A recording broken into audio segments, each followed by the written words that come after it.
I mean, last night, his defense is terrible. Derrick Henry didn't do much. He couldn't trust his kicker. Joe Burrow was on fire. He trailed 21-7.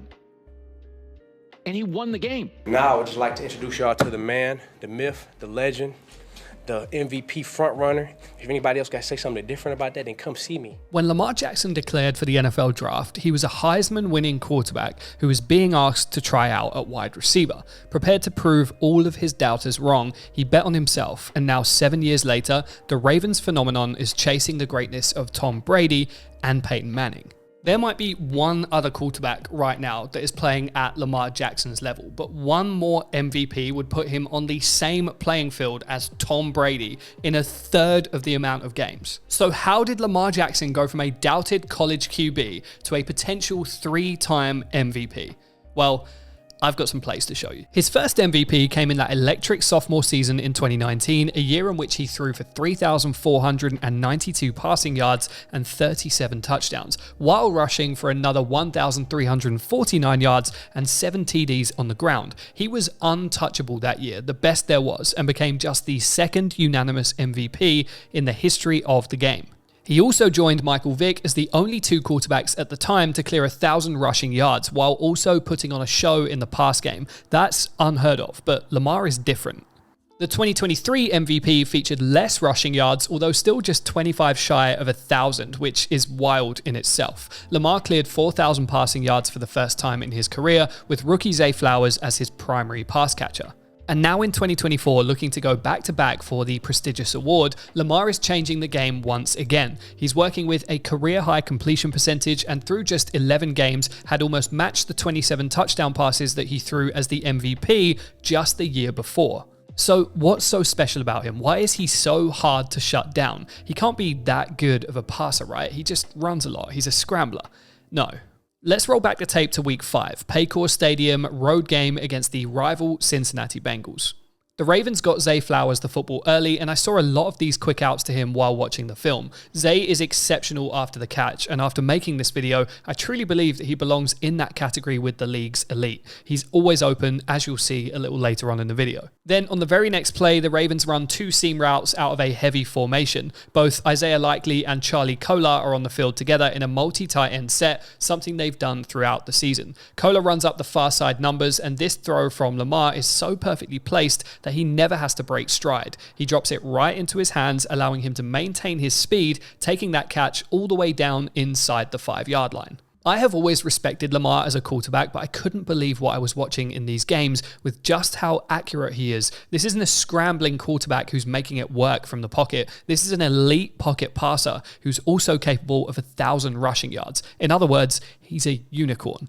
Having Derrick Henry in the backfield makes these smart play-action plays on the goal line extremely effective. The Ravens did it in both games I studied for this video, this time after a failed first down, with Henry running up the gut. The Bengals are then expecting it again, which allows Isaiah Likely to run right by the defense and get open in the end zone. You can see Logan Wilson is locked in on Henry. He doesn't even see Likely until it's too late. That's a layup for Lamar and just the first sign of the dynamic threat that the Ravens pose in the red zone.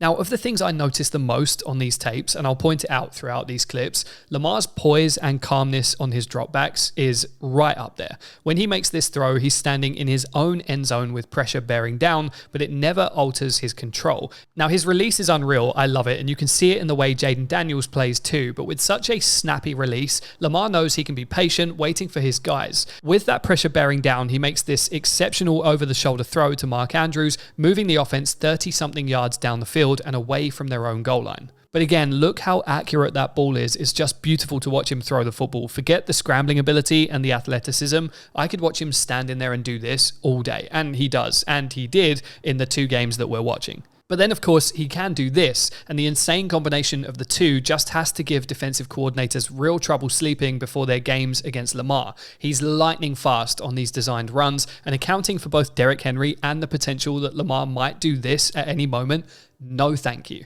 Then again, look at the poise here. It's all perfect. The footwork, he's on his toes, he sees the pressure and simply steps up to evade it. And rather than just take off at full speed, he's still looking for a throw downfield. Eventually, with nobody open, he cuts it upfield and it takes 4 or 5 Bengals defenders to bring him down. Occasionally, Lamar does take a sack for a few more yards than you'd like to see because he's trying to make a play. But the trade-off when he does make that play is so worth it. Again, such a smooth rep. He gets pressured from his left here, but the edge rusher has won inside of the tackle. So Lamar, seeing that, just shuffles to his left and his eyes never come away from his potential targets down the field. It's so smooth that that rusher never becomes a factor in this play. He might as well not have been there. Lamar then pump fakes on the throw before taking a step back to his right and firing a rocket over the middle of the field, which is so pinpoint accurate that it smacks Zay Flowers right in the hands, in stride, and they move the chains. Blown coverage here from the Bengals, who end up with just 2 defenders trying to cover 3 Ravens. Derrick Henry's motion into a screen look confuses the defense and leaves Mark Andrews wide open. Now this one could have been a touchdown, probably should have been too, but let's give the guy a break. He's playing out of his mind this year. We'll let him have that one. Here's another of those quick play action passes near the goal line. Like I said, the Ravens are doing this a bunch because Derrick Henry demands so much attention. If they throw off of the run fake, the chances are that someone is going to have overcommitted to try and deny Henry a score. With the fake outside run to the right, the whole defense flows with it while Charlie Kolar cuts back the other way over the middle. Lamar puts it between the 8s and it's another touchdown. He's perfectly accurate hitting his receivers on out and corner routes too, one of those here again to Zay Flowers, and at this point he's just standing in the pocket the way Brady or Manning would have, chasing MVP records in the process. Here's another throwing out of a tight space in the pocket. He steps up again, and as Flowers makes his break towards the sideline, Lamar has put that ball out there right on the money for a catch and a first down. His movement in the backfield is a really nice watch. Unless you get a complete collapse and multiple guys leaving him nowhere to go, the chances are he's going to sidestep your pressure and get the throw off. I can't imagine how annoying he is to go up against. Same again here, getting through his reads from the left side before spotting the middle receiver from the right heading for an open zone. Here as he throws, Lamar anticipates the space and throws a pass right behind Logan Wilson for his receiver to run onto and turn upfield. This has got a little Aaron Rodgers jump pass to it too, which I saw him do a few times without sacrificing any of the accuracy. Wallace makes the catch and the Ravens are in the red zone again. And speaking of the frustration while playing against Lamar, this was ridiculous. And he is one of just a handful of QBs who stand a chance of turning this disaster into a touchdown. He bobbles the snap and ends up scrambling around just trying to pick it up again. Now, credit to the offensive line for holding their own, just enough time for Lamar to gather the ball and get back to his feet. But just as he tries to get his eyes upfield, Sam Hubbard eventually gets past his man and Lamar has to escape. And then this just gets ridiculous. He stiff arms the defensive end into the ground, continues to roll right, guiding traffic before making a throw right at the last second into a window that just shouldn't be there. This is the kind of throw your coach will tell you never to make. A crossbody in scoring territory into the end zone, pull it down and live to fight another day. But when you're Lamar Jackson, this kind of stuff is always possible. And how he turned that fumbled snap into a touchdown while humiliating a defensive end is just out of this world. He makes it all look so easy, and his accuracy this year looks better than ever. Ball placement is on point all the time, very rarely leading a receiver into trouble or throwing a bad ball. He's not thrown double-digit picks in a season in 3 years, and throwing just 3 through the first 11 games of the 2024 season is just another reason to put him up for an MVP for a 3rd time. Lamar did everything he was asked to in what became a shootout with the Bengals before Derrick Henry finished it in overtime. This was a complete game. So many excellent throws, very little error, and several plays that only Lamar could make. But how about facing one of the league's toughest defenses at home? Lamar Jackson didn't throw the football as much in this game, but he's one of a few quarterbacks to look good against a very talented Denver Broncos secondary. He went right at their linebackers several times in this game, and as you'll see, each throw seemed to outperform the one before it. He ended up 16 of 19 in this one for 280 yards and 3 touchdowns. That's an 84% completion percentage against a top 5 secondary. Okay, Lamar, let's watch it. Now, the O-line certainly deserve their props. We've seen it multiple times in this video, but Lamar finds himself in a clean pocket a lot of the time, allowing him to survey the field. Here he checks on all 3 routes to his right before going towards his left. Nelson Agholor stays with the play and breaks free over the middle, and Lamar lays the ball out there for a major gain. He is one of the most decisive quarterbacks in football right now. I'm not sure anybody is seeing the field as well as he is, and there is zero hesitation once he sees something he likes. His game is overflowing with confidence, but to be that decisive while also refusing to turn the ball over is going to win you a lot of football games.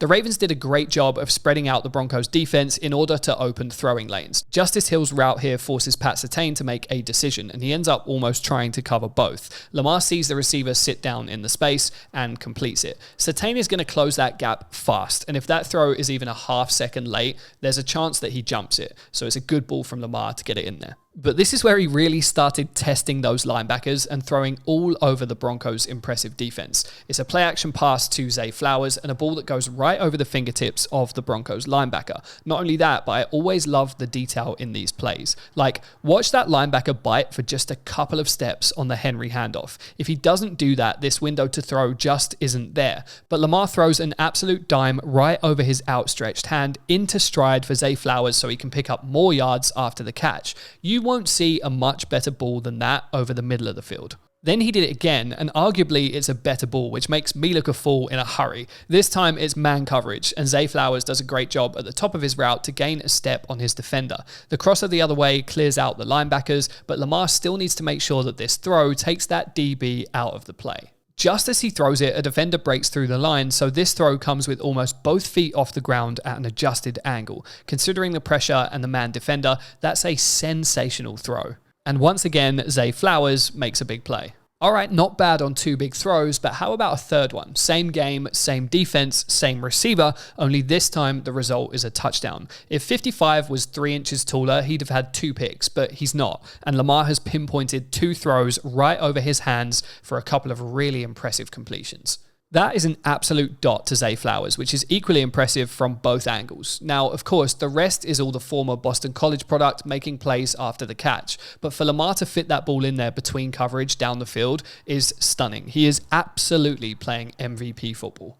We're not quite done yet though. Dodging pressure again here, Lamar almost creates another big play. He doesn't have anything he likes to throw to here, and a delayed blitz from the corner on the far side of the field. The casual way he just sidesteps that pressure is insane, making the DB look a fool as he climbs the pocket and escapes into the space that he just vacated. Rashad Bateman then gets open, but he drops the pass. He was already thinking about turning upfield, and he leaves the ball behind. But again, for Lamar to do what he does from the pocket, while also having the ability to escape pressure and do things like this, how do you defend that? You've got to be really lucky to get him on the ground. Now, Denver do get through here, and the pressure forces Lamar to retreat. In doing so, the first down marker is now 25 yards away. No problem for Lamar, though, is it? In a foot race, 9 times out of 10, he's going to win. Maybe 10 times out of 10. And he's damn hard to get down in situations like this. He takes off, easy first down, and leaves the defender punching himself in the face, which is a pretty accurate representation of how this must feel. Again, a decisive throw out of a bootleg, this time across the field to Mark Andrews. His accuracy and the delivery of every ball is near perfect. If he needs to fire it in there, he will. If he's got to float it over a defender, he can do that too. And at this point, he's spraying the football all over the field like he's playing in the backyard. It's completely effortless. And then you've got this play action pass near the goal line once again, this time Patrick Ricard being the target. They fake it to Henry, as they have done a ton, and Ricard just leaks out the back by himself. A similar style of play to Isaiah Likely's touchdown against Cincinnati, and again, so difficult to defend. Any hesitation whatsoever on Derrick Henry from 3 yards out and he's going to score. So these defenders almost have to cheat it to get a stop. Then the Ravens will throw touchdowns to any of 6 or 7 targets right over your head. So in summary, yeah, Lamar Jackson is pretty good, and he's absolutely playing at an MVP level in 2024. I love that this season's MVP would be a very different style of success to that he had in 2019. He can beat you any way he wants, and if he wins it again, he'll have matched Tom Brady's 3 MVPs, only Brady played over 300 career games and won his 3rd MVP at the age of 40. Lamar is only 27 and would be on pace to take down Peyton Manning's record of 5 MVPs. And I don't think you could deny him that potential considering the way he's playing right now. Who knows? But there's a Super Bowl ring on the horizon for sure. The Ravens are so close, and that would truly cement the legacy of Lamar Jackson as one of the greatest quarterbacks to ever do it. So, does Lamar Jackson win his 3rd MVP in 2024? And if not, who would you put in the conversation? As always, thank you for watching the video. Please do leave a like and subscribe to the channel, and I will see you guys in the next one.